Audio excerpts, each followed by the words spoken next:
Taj Mahal, in many ways, is hyper-real. While we are in this reality, we are experiencing something that is completely out of this world. I don't think a building like this will ever be created again. Rising like a mirage of white marble against the Indian sky, the Taj Mahal is celebrated as the ultimate monument to love. Yet behind its breathtaking symmetry and shimmering domes lies a story so improbable it almost defies belief. Built in the 17th century with staggering precision, immense wealth, and relentless labor, many historians argue it should never have been possible in its time. Political turmoil, engineering limits, and logistical nightmares stood in the way. From the minuscule to the urban is really something that makes the Taj absolutely unique. So, how did this architectural masterpiece defy the odds and come to exist at all? A dream that cost an emperor his throne. At the center of the Taj Mahal is not just marble and symmetry, but the deep, aching grief of one man, Shah Jahan. When his beloved wife, Mumtaz Mahal, died, the emperor did not grieve quietly. His sorrow was too heavy for silence, too vast for ordinary rituals of mourning. Instead, he sought to fight the one enemy no ruler had ever defeated: time itself. Shah Jahan wanted more than a grave. He wanted a memory that could never fade. He wanted the world, centuries into the future, to pause and remember the woman he loved. So he commanded that a tomb be built unlike anything ever seen. Tens of thousands of artisans, builders and laborers were summoned from across the empire and beyond. Pure white marble was hauled from distant lands. Rare gemstones, jade, jasper, turquoise, lapis lazuli, where imported expensive stone such as marble and red sandstone was only the top 8 to 10 inches. were carved and pressed into stone, forming flowers that would never wilt and stars that would never dim. Every detail whispered devotion. But the Taj Mahal, as breathtaking as it is, was never meant to stand alone. As the white dome slowly rose, Shah Jahan's imagination wandered further. Across the calm waters of the Yamuna River, he envisioned another structure, equal in size, equal in beauty, but opposite in meaning. This second monument was to be black, dark as night. Where the white Taj stood for love, purity, and life, the black one would stand for sorrow, loss, and death.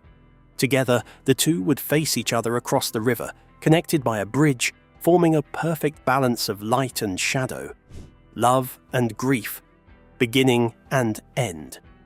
It was a powerful idea, almost poetic in its ambition, but it was also dangerously expensive. The empire's wealth began to thin.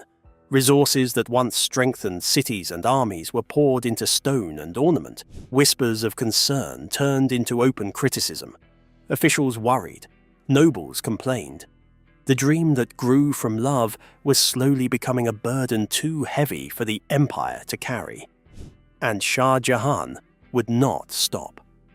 That was when his own son, Aurangzeb, stepped forward. He believed his father's grief had clouded his judgment. Claiming the emperor was no longer fit to rule, Aurangzeb seized power. In a swift and ruthless move, he removed all rivals and placed his father under confinement. The man who once commanded empires was reduced to a prisoner. In his final years, Shah Jahan lived in a small room, stripped of authority, surrounded by silence. From a narrow window, he could see the white dome of the Taj Mahal glowing softly in the distance. It stood exactly as he had imagined, perfect, eternal, unforgettable. But when he looked beyond it, his eyes met only emptiness. The far bank of the river remained bare.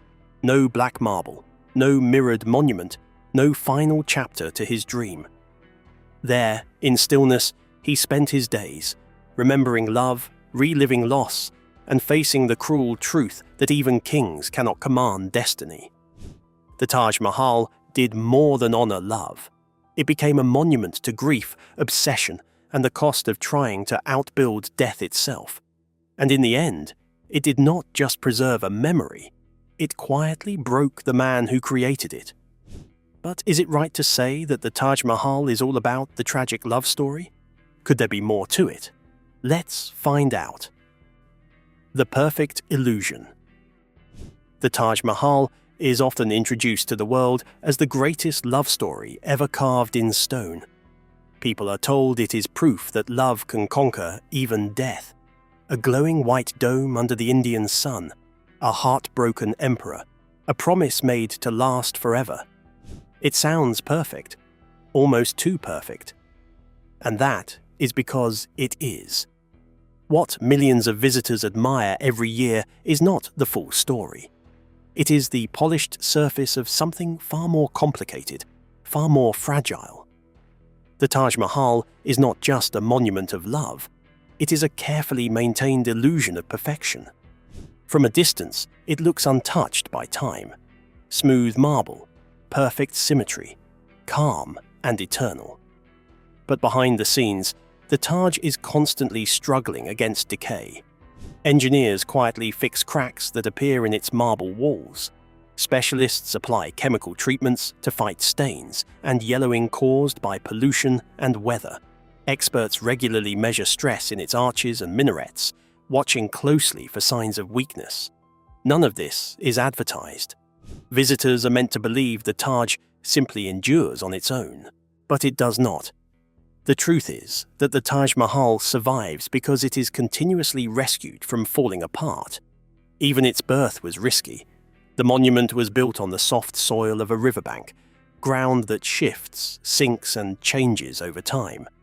To make this possible, builders used foundation methods that were bold and experimental for their era.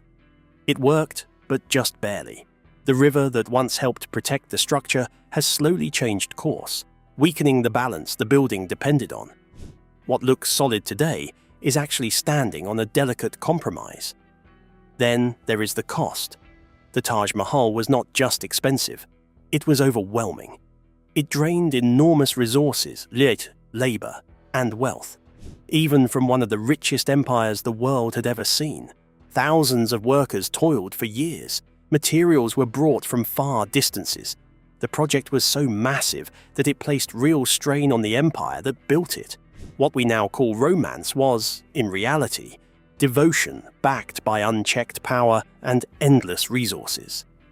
And still, that is not the end of the story. Over time, pollution from nearby industries darkened the marble. Acid rain slowly ate at its surface. Tiny cracks formed where none were supposed to exist. Without constant care, the Taj would fade, weaken, and eventually fail. Its beauty is not permanent. It is preserved. This is what makes the Taj Mahal truly fascinating. From the micro to the macro, from the minuscule to the urban, is really something that makes the Taj absolutely unique. It is not perfect. It never was. It is a monument that looks eternal but survives through effort, attention, and constant correction. Its greatness lies not in being flawless, but in being fragile and still standing. When you understand this, the Taj Mahal becomes more than a love story. It becomes a lesson. It shows us that the most admired things in the world are often the most vulnerable, that what appears timeless is usually being carefully held together, that beauty does not last because it is untouched, but because someone refuses to stop caring for it. In the end, the Taj Mahal is not proof that love defeats death. It is proof that endurance takes work, and that truth, quiet, hidden, and human, is far more compelling than a simple tale of romance carved in marble. So, how is the edifice that was meant to be a symbol of love seen as a center of tourist attraction? How could it have been counted as one of the major wonders of Earth? Let's delve into the details of Taj Mahal's recognition outside India. Beyond marble, a global phenomenon. The Taj Mahal is not just a beautiful building, it is one of the most visited places on Earth. Every year, millions of people travel from different parts of the world to stand before its white marble walls and feel its quiet power. A monumental mausoleum of white marble. Today, it is one of the 10 most visited monuments in the world, with nearly 7 million visitors each year. In the 2022 to 2023 financial year alone, around 5 million people visited this historic monument. That number tells a clear story. The Taj Mahal is not only a symbol of love and history, but also a living center of global attention. To manage the huge number of visitors, the authorities have put a tiered ticket system in place. This means people pay different amounts depending on where they come from. Indian citizens pay a very small fee, making the monument accessible to locals and students. Visitors from neighboring regional groups like SAARC and BIMSTEC pay a moderate amount, while tourists from other parts of the world pay a higher fee. This system helps balance affordability with the high cost of maintaining such a precious site. The visitor experience itself is carefully planned. Entry is allowed through 3 main gates to control crowd movement. To protect the marble from pollution, cars and other fuel-powered vehicles are not allowed near the monument. Instead, visitors either walk or take electric buses from special parking areas. This quiet approach adds to the calm atmosphere of the complex and helps preserve it for future generations. The Taj Mahal is open almost every day of the week, from just before sunrise until shortly before sunset. Fridays are an exception, as the complex is closed to the public for prayers. On special nights around the full moon, visitors are allowed limited night viewing when the monument glows softly under moonlight. However, these night visits do not take place during Ramadan, out of respect for the sacred period. With so many people eager to experience the Taj, crowd control has become essential. In recent years, rules were introduced to limit how long visitors can stay inside. Those who remain beyond the allowed time may face fines. This policy was created to reduce overcrowding and ensure that everyone has a comfortable and meaningful visit, rather than a rushed or chaotic one. The Taj Mahal is also a major source of income for heritage conservation. Over a 5-year period, it generated hundreds of crores of naira equivalent revenue, making it the highest earning monument under the care of the Archaeological Survey of India. This money supports restoration work, security, staff salaries, and the long-term protection of India's historical treasures. South of the monument lies an old settlement known as Taj Ganji, Mumtazabad. The area around the Taj Mahal is called the Taj Gang, built long ago by the workers who built the Taj Mahal. This area was originally built to serve workers, traders, and travelers. It was filled with inns, markets, and busy streets, creating a support system around the monument. Even today, it reflects how the Taj Mahal shaped the life and economy of the surrounding region. Globally, the Taj Mahal regularly appears on lists of must-see destinations and is often counted among the greatest wonders of the modern world, including the new 7 wonders of the world. World leaders and foreign dignitaries almost always include a visit to the Taj during official trips to India, further strengthening its status as a global icon. In every sense, the Taj Mahal is more than stone and marble. It is a carefully managed heritage site, a powerful economic engine, and a timeless symbol that continues to attract, inspire, and humble all who walk through its gates. So, are there any official historical reports about the Taj Mahal? Was there a plan to produce a replica of the historic building? Let's dive further into the details of more facts from within the Taj Mahal, the Black Taj, the Moonlight Garden, and the Genius of Deception. For hundreds of years, a strange and fascinating story traveled across continents and generations. Travelers, poets, and storytellers whispered that somewhere across the Yamuna River, opposite the Taj Mahal, there once stood another monument, its dark twin. They called it the Black Taj. A similar building was meant to be constructed on the other bank of the river in black marble. According to the tale, it was meant to mirror the white Taj Mahal, standing in perfect balance, light against dark, life against death. The most powerful voice behind this story belonged to Jean-Baptiste Tavernier, a well-known French traveller and writer. In his accounts of India, he mentioned plans for a second mausoleum, supposedly prepared by the Mughal Emperor Shah Jahan. Tavernier was respected, widely read, and trusted. Because of his reputation, people believed him, and once people believe something strongly enough, it begins to grow. Soon, the legend took on a life of its own. Some claimed they had seen remains on the far bank of the river. Legend has it that the emperor planned to build his own mausoleum in front of the Taj Mahal. Dark stones buried in the soil, broken foundations, strange ruins swallowed by time. Others insisted that black marble had once been there, but was removed or destroyed. A few even accused modern authorities of hiding the truth, suggesting that the world was being kept away from one of history's greatest secrets. The idea was irresistible. A grieving emperor, heartbroken by the death of his beloved wife Mumtaz Mahal, planning a second tomb for himself. Darker, heavier, and filled with sorrow. It sounded romantic. It sounded tragic. And above all, it sounded believable. But legends, no matter how beautiful, must eventually face evidence. When archaeologists and historians finally examined the land opposite the Taj Mahal, the Archaeological Survey of India, which has been tasked with the job of taking care of the Taj, has also been carrying out carefully and scientifically. What they discovered surprised everyone. There was no black marble, no signs of a collapsed mausoleum, no proof of massive construction ever taking place there. Instead, they found something far more subtle and far more brilliant. The area was not a ruin at all. It was Mehtab Bagh, meaning moonlight garden. It was not designed for burial or construction, but for beauty, balance, and reflection. The garden followed precise Mughal landscaping principles, with straight paths, flowing water, and a large reflecting pool placed directly in line with the Taj Mahal. And that is where the mystery finally made sense.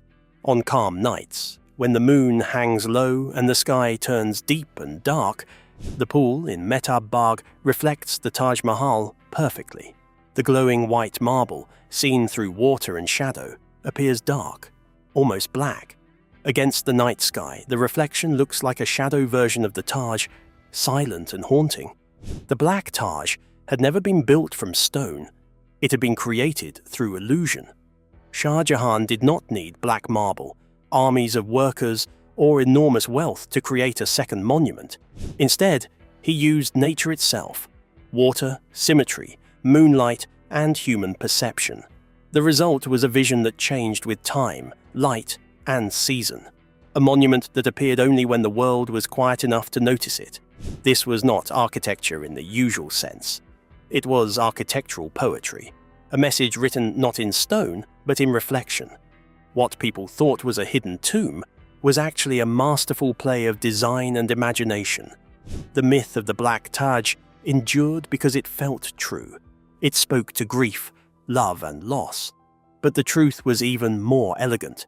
Shah Jahan created a living image, one that required nothing permanent, nothing heavy, only patience and moonlight. And in doing so, he left behind one of history's most beautiful misunderstandings. Not a lost monument, but a perfect illusion. Could there be something hidden far beneath the mighty structure? Can there be more intriguing facts about the Taj Mahal, much more than what we see? Let's journey into the details of sealed chambers, living foundations, and a monument of life support. Beneath the marble. What most people don't realize when they stand before the Taj Mahal, gazing at its flawless white dome, is that what they see is only half the story. The grandeur above ground, the gleaming marble, the symmetrical gardens, the reflecting pools, is just the tip of an iceberg that stretches deep into the earth. Beneath the main platform, on the side that faces the Yamuna River, lie long, silent corridors and 22 chambers that have been sealed for centuries. Their heavy doors were welded shut, walls were bricked over, and entrances were guarded for decades. For generations, this secrecy has been a magnet for speculation. Treasure hunters, historians, and thrill seekers have whispered about hidden idols, secret treasures, or even the possibility that the workers who built it might be entombed there. It has become a palace of myths in the minds of those who cannot see beneath the surface. Yet the truth is far less romantic and far more sobering. The Taj Mahal is not merely a monument, it is a delicate chemical sculpture. Its marble, pristine and pure, is fragile. Rainwater, air, and carbon dioxide slowly attack it, turning sections of the stone to powder. The sealed chambers are not locked to protect secrets. They are locked to protect life. To open them now would be to breathe new air into ancient stone, to introduce warmth, moisture, and human presence into a structure that has survived for over 3 centuries by being undisturbed. A single careless step could accelerate decay, weaken the arches, and threaten the very monument itself. Most visitors don't know that the Taj Mahal is only half the story. What we admire above ground is just the visible part. Below the platform, facing the river, are long passageways shut tight for decades. This mystery has sparked wild theories, hidden idols, secret riches, dark histories. But the real reason is more serious. The marble is delicate and slowly weakens when exposed to air and moisture. Opening those rooms could speed up damage and threaten the structure itself. Even more surprisingly, the foundation rests on water-soaked wooden supports. That cracks are appearing in Taj Mahal, water is seeping inside the dome, and this has alerted the Archaeological Survey of India That survive only because the river still flows. The Taj is not eternal. It lives, breathes, and depends on careful balance to stand. The Taj Mahal is not independent of its environment. It is intricately tied to the Yamuna River. The river keeps the foundations wet, the wood preserved, the structure standing. If the river dries, the wood begins to rot. If the wood rots, the Taj falls. This is not a fairy tale. It is an engineering truth, a reminder that even the most beautiful and seemingly eternal structures are vulnerable, alive in ways most visitors cannot imagine. And yet, we still look up at the Taj Mahal and feel something eternal. Its shining dome, its symmetrical minarets, the way sunlight dances across the marble at dawn, we see perfection. But the truth is, it is not perfect. It is fragile, threatened, mortal. And this fragility is part of its power. It reminds us that even delicate, fleeting dreams can outlast the very empires that built them. The beauty does not need to be indestructible to inspire awe. Every time we admire it, we are participating in a miracle of balance. Stone and water, air and shadow, past and present. We are drawn not only to what the Taj Mahal shows us above ground, but to the hidden lifelines beneath. It is a monument that exists because of careful restraint, because of the invisible hands that protect it, and because of the river that flows quietly beneath. These are some of the few things many people don't know about the mighty monument, the Taj Mahal. So, do you think Taj Mahal would have existed in the absence of the love story? Do you think it serves more than a tourist attraction? We'd love to hear your opinions in the comments below. And don't forget to like and subscribe.